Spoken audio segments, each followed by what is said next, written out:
Brothers and sisters, if you've been following the news lately, it is hard to ignore what's happening. Corruption seems to be everywhere. It's not confined to just one part of the government. It has spread across nearly every branch and department. We hear reports of confidential funds being misused, budget insertions that benefit only a select few, flood control projects that are poorly constructed, and even ghost projects that never existed at all. And it's not just the executive branch, particularly the DPWH, even lawmakers, the very people entrusted to protect the public are caught up in it. The judiciary isn't safe either. Even the Supreme Court, which ought to stand as a symbol of fairness and justice, is now being questioned. People say it's bias, that decisions can be bought, and that integrity is nowhere to be found. Yet no one seems to be held accountable, except, of course, the poor and the powerless. And with all this happening, it is only natural for many to ask, where is God in all of this? Why does He seem quiet while injustice keeps winning? What is He doing while the corrupt continue to get away with it?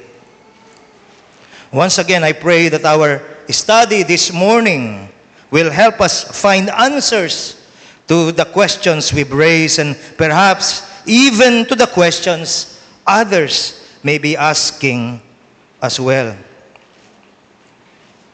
Opo, minsan, para talagang tahimik ang Diyos. In fact, maging si Jesus, sa gitna ng matinding paghihirap, ay sumigaw, Diyos ko, bakit mo ako pinabayaan?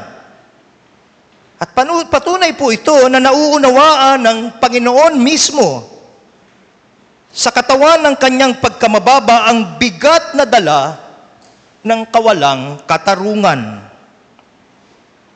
Pero ang katahimikan ng Diyos ay hindi nangangahulugan na iniwan niya na tayo, na pinabayaan na niya tayo. Sa Biblia po, makikita natin na bago dumating ang kanyang hatol, madalas may panahon muna ng katahimikan. Hindi dahil wala siyang pakialam, kundi dahil siya'y mapagpasensya. Dahil siya ay mapagpahinuhod. Binibigyan niya ang tao ng pagkakataon, maraming pagkakataon, magsisi. Pagkakataong talikdan ang kanilang mga likong daan. He is slow to anger. And yes, it's true. Human justice often fails us. It's true.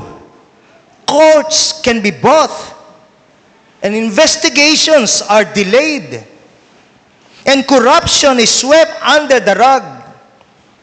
But brothers and sisters, keep this in mind.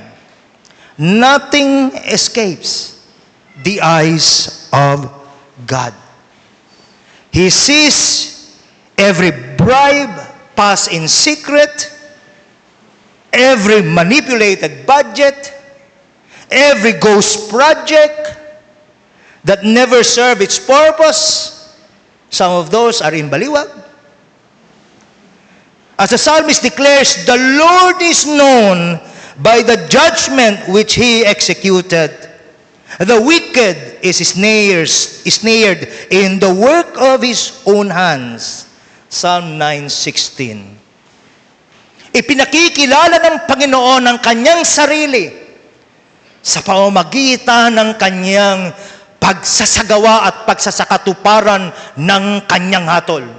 Isang paraan para makilala ang Diyos ay sa kanyang hindi pagpikit at pagbaling ng kanyang paningin sa mga kasamaan na ito. May araw ng pagtutuos. No injustice will be left unresolved. Not even death gets the final word. Sabi nila, pag mayroong kang kaso o ano paman, pag namatay ka na, tapos na. Hindi po totoo yun. Insofar as the Bible is concerned. Brothers and sisters, true justice is not imaginary. It is not a fantasy. It's a promise from God Himself. Every wrong will be made right. And as the Christian apologist John Lennox explained, the resurrection of Jesus is the proof. Ito ang sabi niya, it was heaven's bold announcement or declaration that does not win and injustice does not reign forever. One day, mga kapatid, one day, there will be a final reckoning. Every hidden wrong will be brought to light. Justice will triumph. Why? Because the King of Kings and the Supreme Judge is still seated on His throne, ruling now and forever. Sabi nga po ni Pastor C, Pastor Collingwood, He is King, Kinging. Praise be to God. He has never stepped down and He never will. Kaya kung halimbawa ikaw mismo ay nakaranas o nakakaranas ng inhustisya, mapapaalalahanan ka nawa na hindi po natutulog ang Diyos. At walang makakatakas, walang makakalagpas sa kanyang paghatol. Na sa unang tatlong mga talata po ng awit kabanatang 2, makikita natin ang maninaw na larawan ng kayabangan at kamangmangan ng tao. Let us read the first three verses of Psalm 2. Why do the heathen rage and the people imagine a vain thing? The kings of the earth set themselves, and the rulers take counsel together against the Lord and against His anointed, saying, let us break their bonds asunder and cast away their cords from us. Nagngangalit ang mga bansa. At nagkakampi-kampi ang mga pinuno nito upang labanan ang Panginoon at ang kanyang hinirang. Hindi po ito simpleng kaguluhang pampolitika lamang. Ito po ay malinaw na isang paghihimagsik na siya namang ugat ng pagbagsak ng tao. Gaya halimbawa ng sinasabi sa Romans 1:21-23. You see, sin distorts our vision and deceives us into thinking we can live independently of God's authority. But this kind of rebellion does not lead to freedom. It leads to ruin. Sa ating makabagong panahon po, at liberal na kultura, pinupuri na ngayon ang self-rule. At binabaliwala ang pamumuno, ang paghahari ng makapangyarihang Diyos. Kung anong gusto mo, gawin mo. Kung saan ka masaya, dun ka. Susuportahan kita. Yan ang hangin na ating nilalanghap sa ngayon. At siyang nag-iimpluwensya lalo na sa ating maraming mga kabataan. Dinadala po tayo ng Psalm 2 sa isang seryosong katotohanan. Ang pagsuway sa Diyos, mga kapatid, ay bukod sa walang saysay, ito rin po ay mapanganib. Yan ang malinaw dito. Inaanyayahan po tayo ng awit na talikuran ng kasinungalingan ng pagiging makasarili at sa halip ay magpasakop, sapagkat ang tunay na kapayapaan ay matatagpuan lamang sa pagpapasakop sa Hari ng mga hari at Panginoon ng mga Panginoon. Brothers and sisters, we believe that the rebellion described in our text against the Lord and against His anointed is a prophecy pointing directly to Jesus Christ. The early Christians understood this clearly. In Acts 4:25 to 28, they saw how Herod and Pontius Pilate, the Gentiles, and the people of Israel all joined forces to oppose Jesus. Nagkampi-kampi ang mga dating magkakaaway upang labanan ng Panginoon. But what looked like a moment of defeat was actually the moment of victory. Ang krus po, mga kapatid, ay hindi lugar ng pagkatalo. Bahagi ito ng plano ng marunong sa lahat na Diyos mula pa sa pasimula. Hindi po siya nabigla, hindi po siya nagulat, hindi po siya nasurpresa sa mga nagrebelde laban sa Kanya. Alam niya ang lahat at ginamit niya maging ang mga masamang balak ng kanyang mga kaaway para sa kanyang layunin.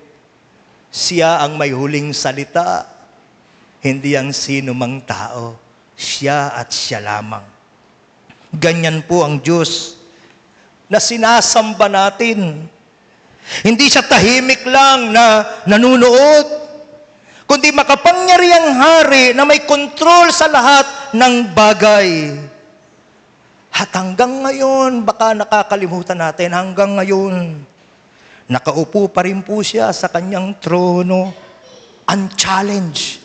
Walang pwedeng humamon, walang pwedeng maglagay ng banta laban sa kanyang paghahari.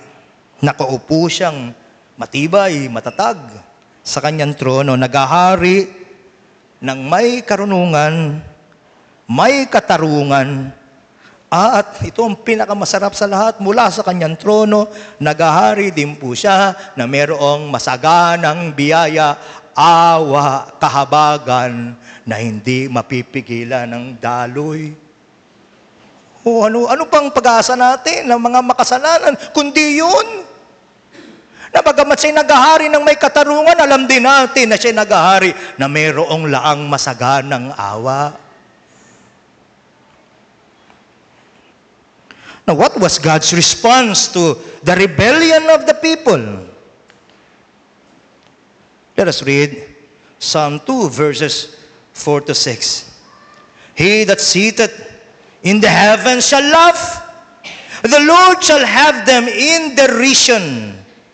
Then shall he speak unto them in his wrath, and vex them in his sore displeasure. Yet have I set my King upon my holy hill of Zion. In these verses, we are confronted with a striking and sobering image. God laughs. Not because human rebellion is entertaining, but because it is utterly foolish. Matawa ka na lang. Parang isang bata na tinatangkakan, suntukin na hindi man lang makaabot dahil hawak-hawak mo yung ulo. Hindi man lang makaabot sa'yo dahil ang ikli-ikli ng kanyang kamay. Anong gagawin mo kung gayon, kundi tatawa? Matatawa ka sa malaking kabaliwang ito. This divine laughter is not light-hearted. It is a declaration of God's absolute sovereignty. The nations may rage, rulers may conspire, and evil may appear to win the day, but none of it shakes the throne of heaven. God is not threatened by human pride. He sits enthroned above every scheme, above every power, above every rebellion. His authority is unchallenged.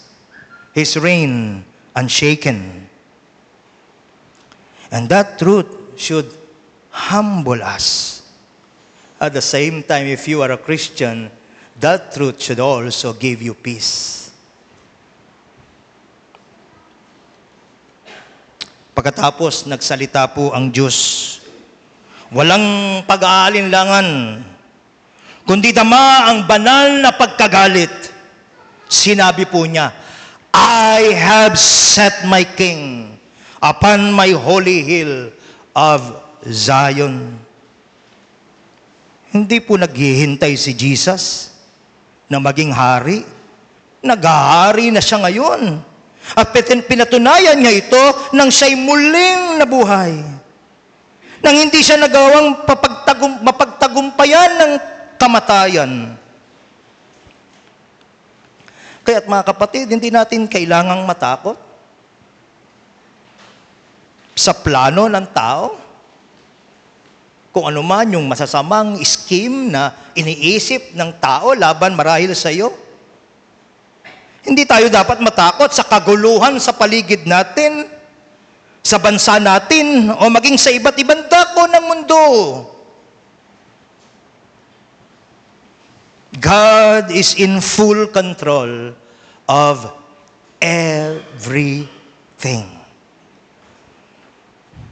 At ang kanyang plano ay tiyak na magtatagumpay. Magtiwala tayo.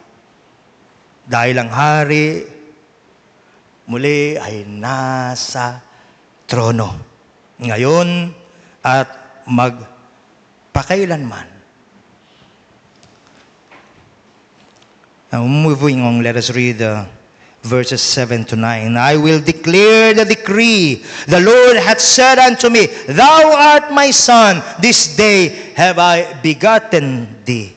Ask of me, and I shall give thee the heathen for thine inheritance, and the uttermost parts of the earth for thy possession. Thou shalt break them with a rod of iron. Thou shalt dash them in pieces like a potter's vessel. In the New Testament, the apostles, especially in Acts 13:33 and Hebrews 1:5, understood the phrase, Thou art my son, today I have begotten thee, not as the beginning of Jesus' existence, but as God's public declaration of His power and kingship through the resurrection. Siya po ay mula sa walang hanggan, umiiral na, mula sa walang hanggan. Paano niya lilikayin ng anuman kung hindi siya umiiral to begin with? So ito ay pagpapahayag ng mga katotohanan ito. Now, according to scholars like Douglas Moo and Thomas Reiner, this begetting is not about Christ's birth or creation, but about His vindication and enthronement. The resurrection was heaven's coronation day. God announcing to the world, This is my King. It marked the moment when Jesus, having conquered sin and death, was exalted as the reigning Son, the fulfillment of Messianic hope, and the beginning of His rule over the nations. And this declaration affirms not only Christ's divine identity, but also His active reign under the new covenant, where He now gathers His people through the gospel and exercises authority over all creation. Ngayon po, yung pangako dito sa verse 8, Ask of me, and I shall give thee the heathen for thine inheritance, and the uttermost parts of the earth for thy possession. Yan po ay natutupad na rin ngayon sa pamamagitan ng gospel. Ang mga tao mula sa iba't ibang bansa, mula sa iba't ibang wika ay lumalapit, nagpapasakop sa kanyang kaharian. Bawat pusong yumuyuko kay Jesus Christ ay patunay na buhay at natutupad ang prophecy na ito. Tanungin mo ang bawat isa na nakakilala sa ating Panginoon. Sino ang hari? Ang Panginoon ang aking hari. Sino ang nag-ahari at nakapangyayari sa buhay mo? Siya po, siya po. Nangyayari ito ngayon. Lalo na sa buhay at sa puso ng bawat isang nakakilala sa Kanya. Amen. Would you agree? Praise be to God. Walang ibang hari sa puso ko, ikaw lang. Di ba yung kanta ng mga bata? Joy is the flag that you fly in the castle of my heart. Ano kasunod? The King is in residence there. Oh, praise be to God.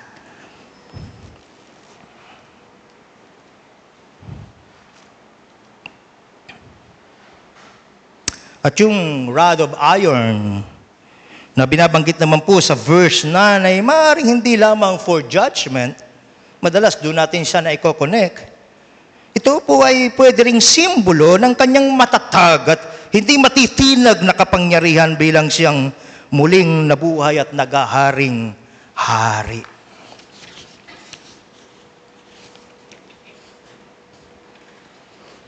Now, the final verses of Psalm 2 are not just a warning, they are a loving call from a holy and merciful God. Let us read, beginning verse 10. Be wise now, therefore, O ye kings. Be instructed, ye judges of the earth. Serve the Lord with fear and rejoice with trembling. Kiss the Son, lest he be angry, and ye perish from the way, when his wrath is kindled but a little. Huwag di mo gugustuhin mapasailalim ng pag-atol ng Diyos. Hindi po. Huwag. Huwag. Blessed are all they that put their trust in Him. Now think about that. In a world full of pride and rebellion, God does not rush to judgment. Instead, He invites us. Tingnan niyo yung yaman ng awa ng Panginoon. Nagkampi-kampi na lahat eh. Pero siya sa kanyang awa, at kasama tayo doon actually. Maaring hindi actual na nandun tayo, na nakikipag-conspire para ipako siya sa krus, pero nandun din tayo in a sense. Sapagkat tayo ang dahil bakit siya dumanas niyaon. But instead of judging us right away, He invites us, be wise. Sabi niya, be wise, serve the Lord with fear, kiss the Son. This is precisely the heart of the gospel. Before the day of wrath comes, God offers grace. He calls us to turn from self-rule and bow before the true King, Jesus Christ. Now in this light, let me add to what I said earlier. These days, social media is full of posts calling out the luxurious lifestyles and careless spending of corrupt government officials, contractors, and even their families. Gamit na gamit yung angry emoji ngayon sa social media. Many people believe this wealth was stolen and it's being shown off without shame. Garapala na ang pagpapakita ng mga sinasabing nakaw na yaman. And that's why so many are angry. And it's understandable. People feel betrayed, especially by those who are supposed to serve Him or serve them. But as Christians, we are called to look deeper. Pwede po ba? Huwag tayong masyadong sumabay sa emosyon na nakikita natin. Merong better way of looking at all of this. We must see beyond the headlines and the outrage. Tularan natin ang ating Panginoon.